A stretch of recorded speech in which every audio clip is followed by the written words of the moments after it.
함께 찬송 드리겠습니다. 찬송가 200장입니다. 찬송가 200장 달고 오묘한 그 말씀 함께 찬송 드립니다. 찬송가 200장 함께 찬송합니다. 달고 묘한 그 말씀, 생명의 말씀은 귀한 그 말씀 진실로 생명의 말씀이 나의 길과 믿음 밝히 보여주니 아름답고 귀한 말씀 생명샘이로다. 아름답고 귀한 말씀 생명샘이로다.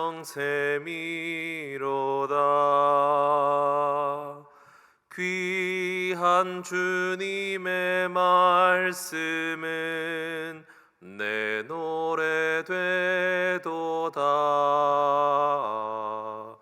모든 사람을 살리는 생명의 말씀을 값도 없이 받아 생명길을 가니 아름답고 귀한 말씀 생명샘이로다.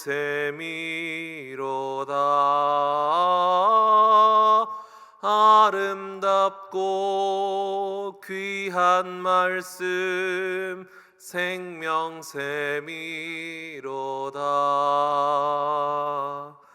널리 울리어 퍼지는 생명의 말씀은 마음의 용서와 평안을 골고루 주나니 다만 예수 말씀 듣고 복을 받네. 아름답고 귀한 말씀 생명샘이로다.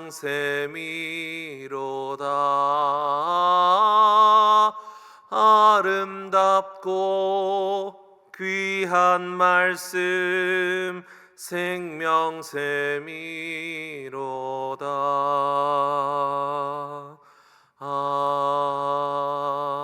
아멘. 우리 시간 함께 기도드리겠습니다. 오늘은 설명절 당일입니다. 우리 설날을 통하여서 복음이 전파되고 사랑이 전파되는 설명절이 되게 하여 달라고 기도합시다. 또한 우리 교회가 리모델링 공사를 계속 진행 중에 있습니다. 하나님께서 기뻐하시는 대로 우리 모든 성도들이 조금씩 불편을 감수하면서도 하나님이 이루어 주실 아름다운 성전의 회복을 위해서 좋은 리모델링을 위해서 기도해 주시기 바랍니다. 그리고 내일은 주일입니다. 주일 목장 회담 예배 가운데 하나님의 예비하신 풍성한 은혜가 있게 하여 달라고 우리 시간 함께 합심해서 기도드리겠습니다. 하나님 감사합니다. 하나님께서 오늘도 설날을 허락하여 주시고 우리 모든 민족들에게 새해를 시작하며 하나님 아버지께 나와 예배하고 기도할 수 있는 은혜를 허락하여 주심에 감사드립니다. 주님, 우리 설날을 맞이하여서 그저 이 귀한 기회를 아무 의미 없이 보내지 않는 우리들 되게 하여 주옵소서.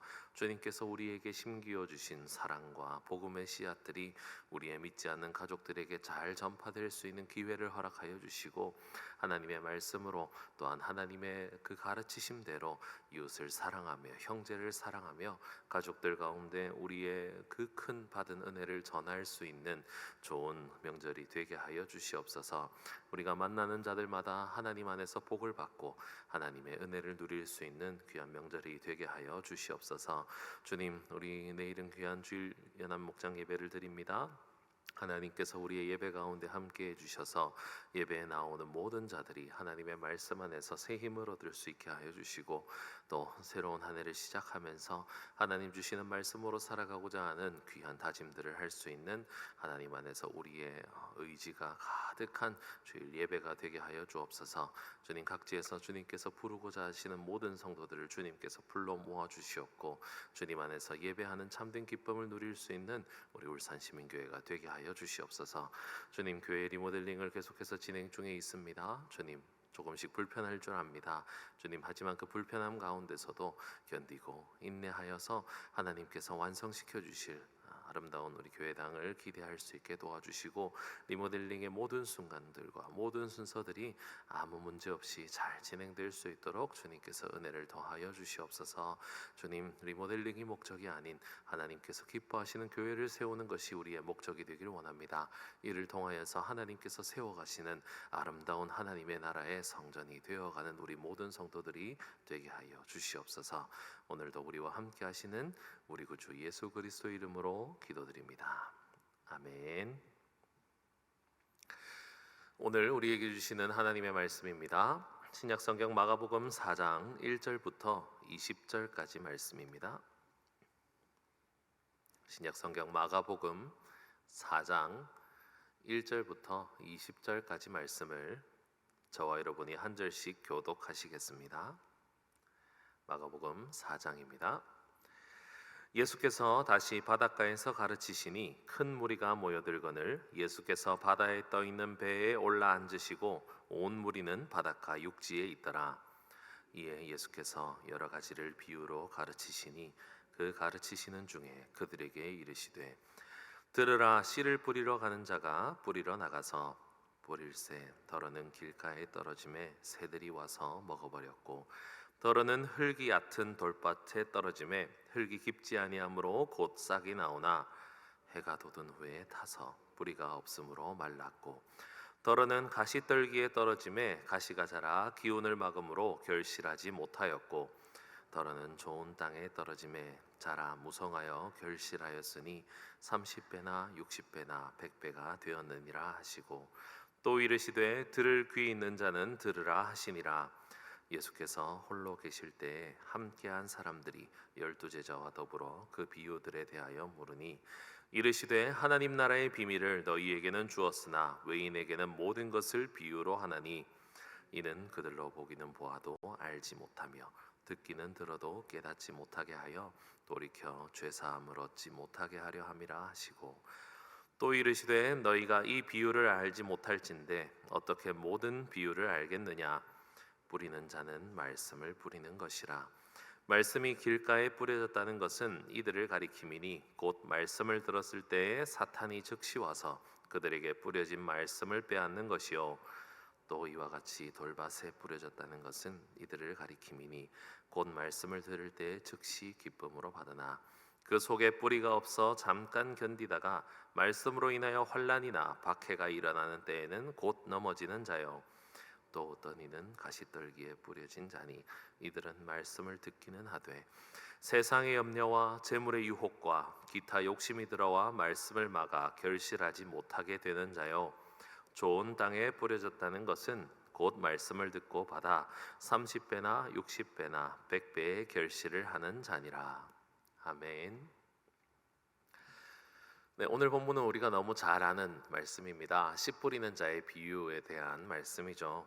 예수님께서 바닷가에서 무리들을 향해서 가르치고 계십니다. 그런데 오늘 본문 이전에는요, 특별하게 예수님께서 가르치실 때 비유를 들어서 사용하셨다, 비유로 가르치셨다라고 좀 특별히 말씀을 하고 있습니다. 그리고 나서 씨 뿌리는 비유, 즉 길가, 돌밭, 가시떨기, 좋은 밭에 떨어진 씨앗에 대한 이야기를 하고 계시죠. 그 말씀을 쭉 하신 뒤에 9절을 한번 봅시다. 9절에 보니까 주님께서 들을 귀 있는 자는 들으라 하시니라 라고 이렇게 말씀을 하고 계십니다. 사실 우리는 신앙생활들을 많이 한 사람들입니다. 그리고 이 씨 뿌리는 자의 비유가 어떤 내용인지 잘 알고 있죠. 돌가는 어떤 곳인지, 길가는 어떤 것인지, 가시떨기는 어떤 곳인지, 그래서 내가 좋은 밭이 되어야겠다라는 생각들을 많이 하셨을 겁니다. 왜냐하면 본문 14절부터 예수님께서 설명해 주신 내용을 우리는 이미 알고 있지 않습니까? 이미 그 내용을 알고 있고 또 많은 설교들을 통해서 30배, 60배, 100배의 결실을 맺어야겠다라고 우리는 많은 다짐들을 해 오셨을 거라 생각합니다. 그런데 주님께서는요, 오늘 본문에서 쉽게 이해되지 않는 말씀, 좀 충격적인 말씀을 중간에 끼워 넣어 주셨습니다. 뭐냐면 10절에 보니까 어떤 사람들이 제자들과 함께 씨 뿌리는 비유의 뜻에 대해서 예수님께 여쭤보는 장면이 나오고요. 11절에서 예수님께서는 이 하나님 나라 비밀을 너희에게는 주었지만 외인들에게는 비유로 하신다라고 하시면서 12절에 그들이 알지 못하게 하고 깨닫지 못하게 해서 죄 사함을 얻지 못하게 하려 함이다라고 말씀을 하고 계신단 말이죠. 이해가 잘 되십니까? 하나님께서는 세상을 너무 사랑하셔서 모든 세상의 민족들이 구원을 얻고 하나님께 돌아오기만을 기다리시는 분 아니시겠습니까? 그런데 오늘 이 말씀을 보면 너무 충격인 거죠. 예수님께서 죄 사함을 위해서 이 땅 가운데 오셨는데 죄 사함을 얻지 못하게 하려 한다라는 말씀을 하셨으니 말입니다. 우리 모두에게 다 이 비유로 말씀하신 뒤에 잘 들어봐라, 사실 이 이야기는 하면서 설명을 붙여주셔야 우리가 납득이 될 텐데 주님께서는 그렇게 하지 않으시고 자기에게 찾아와서 그 내용을 질문하는 사람들에게만 이 내용을 풀어서 설명해주고 계신다라는 것입니다. 오늘 본문을 통해서 주님께서 하고 싶으신 그 말씀의 뜻을 깨닫는 우리 모두가 되시길 바랍니다. 예수님께서 씨 뿌리는 자의 비유에 대해서 처음 쭉 사람들 앞에서 말씀을 하셨을 때 그 말씀을 듣는 사람들은 어떤 생각을 했겠습니까? 우리가 이 설명과 해석에 대한 내용을 모른다 생각하고 한번 상상해 봅시다. 주님께서 이렇게 사람들을 앞에 두고 씨 뿌리는 자의 비유에 대해서 계속 설명을 몇 가지 예를 들어서 설명을 해주셨습니다. 그 중에 저는 이런 사람들이 있었을 거라 생각합니다. 첫째로는 도대체 무슨 말씀을 하고자 하시는지 모르겠다라고 하는 사람들이 좀 있었을 것 같고요. 또 농사를 짓는 사람들 입장에서는 너무 맞는 말씀을 하신다. 그래, 씨를 뿌릴 때 이렇게 마음대로 뿌려가지고 돌밭이나 길가나 가시떨기 있는 곳에 씨를 뿌리면 안 되지. 좋은 땅에 씨를 뿌리는 게 정상이야. 아우, 주님 맞는 말 하시네 라고 생각하는 사람도 있었을 것입니다. 그리고 어떤 사람들은요, 그 씨를 뿌릴 때 30배, 60배, 100배의 결실을 맺는다라고 말씀하시니까 야, 나는 어떻게 해도 이 100배까지는 결실이 안 맺히던데 하나님 믿으면 100배까지 내 재산이 늘어나는 거 아닌가라고 듣는 사람도 있었을 것입니다. 또 일부분에는 주님 모르겠고 먹을 거나 좀 주십시오 라고 하면서 따라다니는 사람도 있었을 거다라는 겁니다. 그런데 그 중에 어떤 일부의 사람들은 주님께서 저 말씀을 하신 이유는 도대체 무엇일까? 우리의 영혼에 무슨 의미가 있고 우리의 앞길에 하나님 나라에 어떤 귀한 뜻이 담겨져 있길래 저렇게 비유로 말씀하실까라고 하면서 궁금해하던 자들도 있었다는 것입니다. 하나님 나라에 대한 관심도 없고 나의 어떤 경험이나 나의 판단 같은 것을 접을 생각이 전혀 없는 사람들이 예수님의 그 비유를 들으면요, 자기 나름대로 해석을 하기 시작합니다. 이 예수님께서 그 비유의 말씀을 하시면서 하나님 나라에 대한 소망과 갈망이 있는 사람이 있는가라고 시험하고 계신다는 것입니다. 한마디로 내 생각과 내 판단과 내 경험을 하나도 포기하고 싶지 않고 그저 내 삶에서 뭔가 하나의 윤리적인 가르침이나 나에게 어떤 이득 같은 것을 바라면서 주님께 찾아온 자들에게는 하나님 나라의 비밀이 감추어져 있다라는 뜻이죠. 우리도 종종 우리 나름대로 우리 좋을 대로 성경을 해석하려고 하는 경우가 있습니다. 분명히 주님께서는 그 말씀을 하고자 하신 것이 아닌데 우리가 볼 때 이 구절이나 이 말씀을 자기 나름대로 해석해서 그것이 나에게 정말 필요한 말씀이었던 것처럼 받을 때가 있다는 것이죠. 그 원인은 내 안에서 솟아나는 나의 생각과 나의 판단 때문입니다. 주님께 그 뜻을 구하지 않고 하나님께 그 뜻의 내용을 궁금해하지 않고 그저 들으면 그냥 내 마음대로 해석하는 것이죠. 이 내 마음대로 해석에 좋은 예가 성경에 하나 있어서 여러 번 들으셨을 것입니다. 욥기 8장 7절에 보면 내 시작은 미약하였으나 내 나중은 심히 장대하리라 라는 말씀을 이렇게 성경에서 뽑아가지고 온 식당이랑 사업장, 이 소형 처음 시작하는 사업장에 다 벽에다 걸어놨었죠. 내가 지금은 비록 5평짜리 사무실에서 시작하지만 내 나중은 심히 장대할 것이다. 하나님 말씀이 어떤 의미가 있는지도 모르고 그냥 내가 원하는 내용, 내가 원하는 해석을 뽑아서 그대로 나에게 복이 올 것이라고 믿으면서 살았던 것입니다. 사실 이 말씀은 하나님께서 하신 말씀이 아니었습니다. 내 시작은 미약하였으나 내 나중은 심히 창대하리라 라는 말씀은 욥의 친구였던 빌닷이 한 이야기고요. 빌닷이 하나님의 뜻을 제대로 이해하지 못하고 욥을 정죄하기 위해서, 욥에게 뭐라 하기 위해서 했던 말씀입니다. 네가 분명히 하나님 앞에서 그리고 우리들 앞에서 거짓말한 것이 있을 것이다. 너는 분명히 하나님께 이런 벌을 받을 만큼 흉악한 나쁜 사람이다. 그러니까 하나님께 나와서 모든 것을 회개하고 우리를 속이지 말고 그저 네가 잘못했던 과거를 다 청산하면 지금 너는 이렇게 비참하지만 나중에 하나님이 회복시켜 주실 것이다 라고 하는 말을 중에 나오는 표현이었거든요. 그런데 그것이 마치 내가 무언가 처음 시작할 때는 작은 차를 타고 작은 집에서 살고 작은 사업을 하지만 하나님께서 함께 해주시면 내 나중에는 거대한 차를 타고 거대한 사업장에서 떵떵거리며 살 것처럼 그렇게 말씀을 받더라는 겁니다. 이런 사람에게는 하나님 나라의 비밀이 숨겨져 있습니다. 내가 원하는 대로, 내가 뜻하는 대로, 내 생각대로 예수님의 말씀을 들었다면 그저 백배 결실에만 눈길이 가고 그저 농사법에 대해서만 생각이 들고 앞으로 씨를 뿌릴 때 어떻게 해야 내가 더 큰 수확을 얻을지 정도에 대해서만 깨닫게 되니 하나님 나라에 그 말씀을 뿌려서 말씀이 살아서 말씀이 30배, 60배, 100배의 결실을 맺는 내용에 대해서는 전혀 깨닫지 못하게 되는 것이죠. 그래서 주님께서는 오늘 본문 말씀에서 이 비유 13절 말씀 우리 한번 함께 읽어보겠습니다. 시작. 또 이르시되 너희가 이 비유를 알지 못할진대 어떻게 모든 비유를 알겠느냐. 주님께서 비유로 가르치시면서 이 말씀을 처음으로 시작하신 이유가 그것입니다.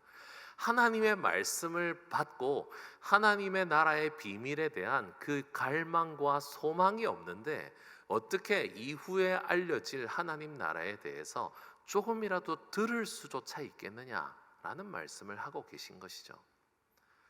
우리는 하나님 나라의 비밀 그리고 하나님의 말씀에 대한 관심과 갈망이 있습니까? 아니면 내 귀에 들리는 좋은 표현, 내가 나름대로 해석하기 좋은 말씀들을 소망하고 계십니까?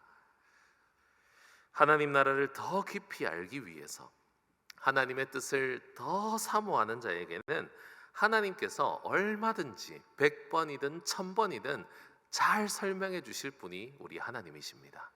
하나님 나라에 대해서 더 알고 싶다고 찾아오는 자에게 전혀 이 말은 너희에게 숨겨진 것이라고 내치신 적이 없는 분이십니다. 우리 주님은 얼마든지 물어보는 자에게 기쁨으로 답해 주시는 하나님은 사랑의 하나님이심을 믿으시기 바랍니다. 우리에게 필요한 것은요, 하나님 나라에 대한 갈망입니다. 하나님 나라에 대한 소망과 소원과 갈망으로 가득 차서 하나님의 그 비밀을 온전히 밝히 아시게 되는 저와 여러분이 되시길 바랍니다. 그래서 오늘 비유의 말씀의 결론대로 우리의 마음이 좋은 땅이 되실 수 있길 바랍니다.